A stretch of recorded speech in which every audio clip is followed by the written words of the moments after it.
At home, you didn't ask many questions, not because anyone told Diego Maradona to stay quiet, not because asking was forbidden, just because questions didn't often lead anywhere useful. The answers, when they came, were usually the same. Because that's how it is. Because we don't have another choice. Because someone was kind enough to help. And after a while, those answers stopped feeling like answers at all. They became the shape of things, the way life moved. You accepted what was given, and you were grateful for it, even if you didn't fully understand where it came from or what it might mean later. Villa Fiorito wasn't the kind of place where everything was explained. It was dense, loud, crowded. Homes pressed against one another, families shared walls, sometimes rooms. Privacy was a luxury no one expected. You learned early that space was borrowed, time was short, and if someone offered something, you took it. Not because you were greedy, because refusing felt complicated in ways a child couldn't name. There were moments when help arrived and no one explained why. A neighbor would bring food and leave it on the table without ceremony. An uncle would show up with something Diego's father needed, and the two men would exchange a glance, a nod, and nothing more.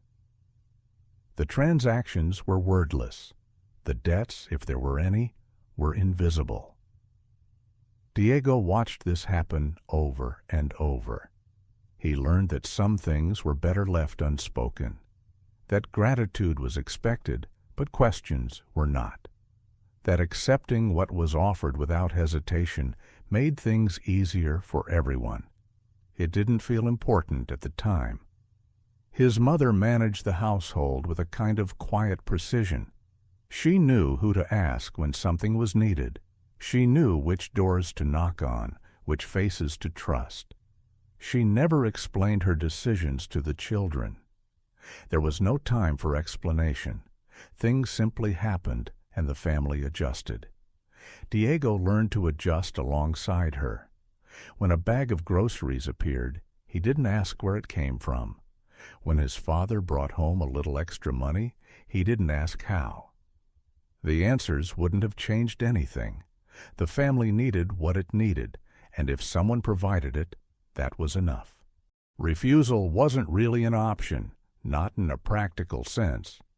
When a neighbor offered to watch the children, you said yes. When someone brought hand-me-down clothes, you accepted them. When help came, even if you didn't ask for it, you made space for it. Because next time, you might be the one who needed something. And the system only worked if everyone played along. Diego understood this without being taught. He was a sharp kid, observant. He noticed how his mother's face would relax when someone helped, how his father's shoulders would loosen when a problem disappeared. He noticed that saying yes made people comfortable, that gratitude, even when you felt confused, kept relationships smooth. So he learned to say yes, to accept, to be grateful. There were small moments that reinforced this. An older boy in the neighborhood would let Diego borrow a ball, and Diego would stay longer than he planned, playing with kids he didn't know well, because leaving early felt rude. A local shop owner would give him something for free, and Diego would smile and thank him without asking why. Adults would speak to his parents in low voices, and Diego would pretend not to listen, because listening too closely made people uncomfortable. He learned to navigate these moments carefully, to read the room, to sense when his presence was welcome and when it was better to fade into the background. He became good at it, better than most kids his age. He could feel the shift in a conversation, the tension in a pause, the unspoken expectation hanging in the air. This skill didn't feel special, it felt necessary. Football was different, though not in any dramatic way. On a patch of dirt between houses, with a ball that was mostly air and tape, the rules were clear. You either kept the ball or you lost it. You either scored or you didn't. There was no ambiguity, no hidden conditions, just movement and result. Diego was good at it, better than the older kids even when he was small. And when he played, something shifted, not escape exactly, just clarity. A place where effort connected directly to outcome, where skill mattered more than politeness. But even there, he learned to accept. Older boys chose the teams. Older boys decided when the game ended. Diego didn't argue. He just played well enough that they kept picking him. Sometimes, after a game, men would stand at the edge of the field watching. Not coaches, not officials, just men. They didn't say much. They would smoke, talk among themselves, glance over at Diego when he touched the ball. He could feel their attention without understanding what it meant. His father would notice them too. There would be a brief exchange, a few words Diego couldn't hear, and then life would continue as if nothing had happened. But something had happened. He could tell by the way his father walked home, by the way his mother would ask questions that evening in a voice that sounded casual but wasn't.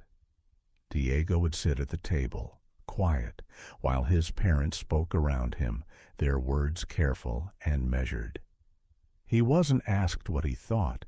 He was simply told what would happen next. At dinner, food was shared without discussion. If there wasn't enough, someone went without. Usually the children ate first. Sometimes the adults did. The logic wasn't always clear, but questioning it felt wrong. You ate what was given. You didn't ask for more.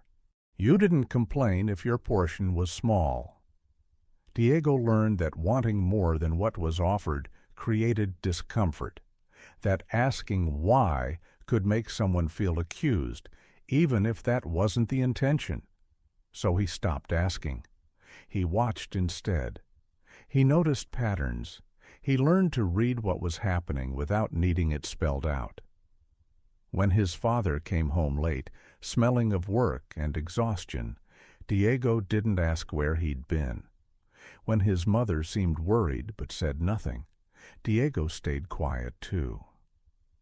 Silence wasn't avoidance. It was respect. It was understanding that some things were too heavy to talk about. And in that silence, Diego learned another lesson, that accepting things as they were, without pushing for explanation, made life easier for the people he loved. No one questioned it. The neighborhood operated on a system of unspoken agreements. Favors were exchanged, but rarely discussed. Someone would fix a roof, and weeks later, someone else would help with something unrelated. The debts weren't tracked in any formal way.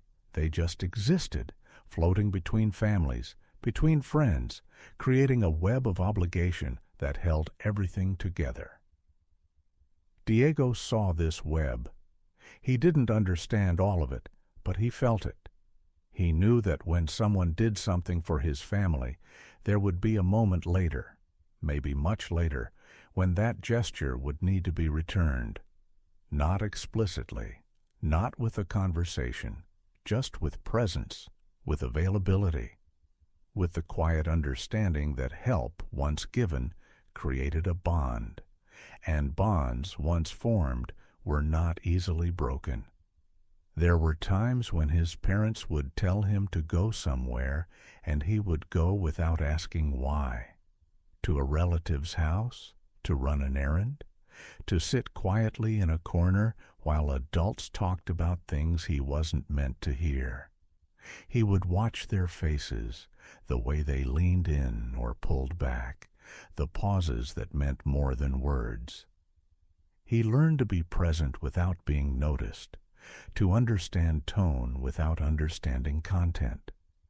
Sometimes he would walk through the neighborhood with no particular destination, just moving, watching, The same streets, the same faces, the same rhythms repeating day after day.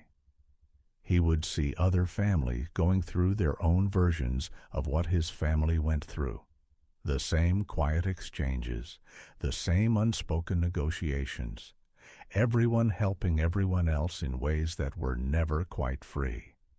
He would return home and his mother would ask where he'd been. Nowhere, he would say. And that was true enough. This became automatic.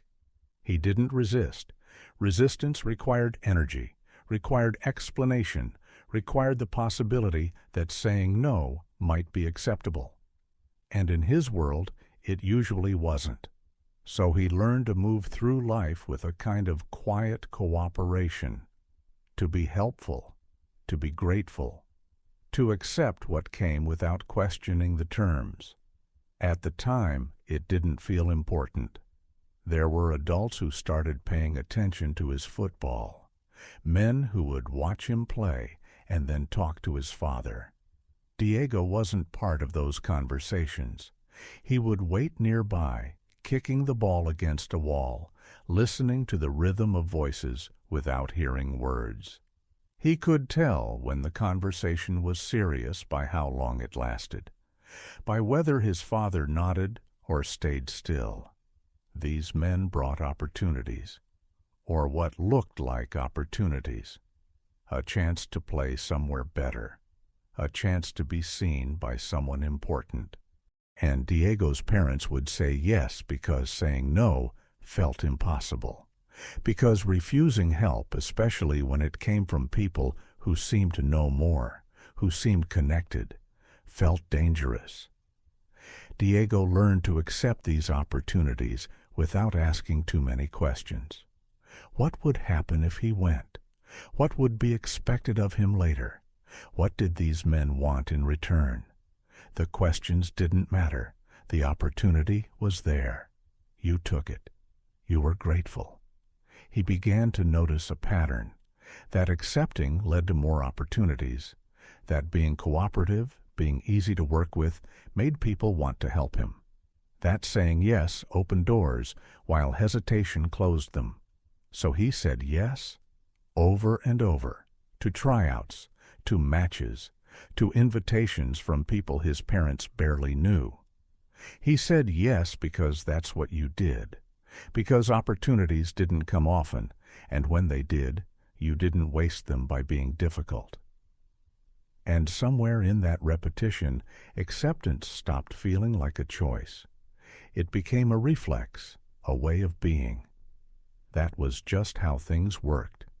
When someone offered him something, a meal, a ride, a place to stay, he took it. When someone asked him to do something, show up early, stay late, meet someone important, he did it. Not because he always wanted to, but because refusal required a kind of confidence he didn't have. A belief that his own preferences mattered more than the opportunity being offered. And he didn't have that belief. Not yet, maybe not ever. He was talented, yes, special even. People said so. But talent in his world didn't mean you got to make demands. It meant you were valuable. And valuable things were taken care of, protected, used. You didn't get to decide how.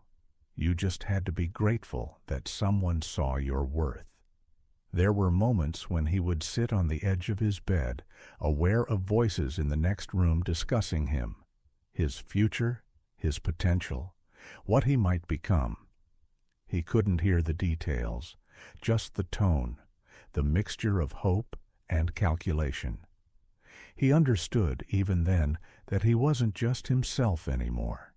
He was also an investment, a possibility, something that might lift the family if everything went right. That weight settled on him without ceremony. No one sat him down and explained it. It was just understood. The way he understood that his success mattered to more people than just himself, that disappointing them would mean more than personal failure. But he didn't talk about this. There was no one to talk to. And even if there were, what would he say? That he felt grateful and trapped at the same time?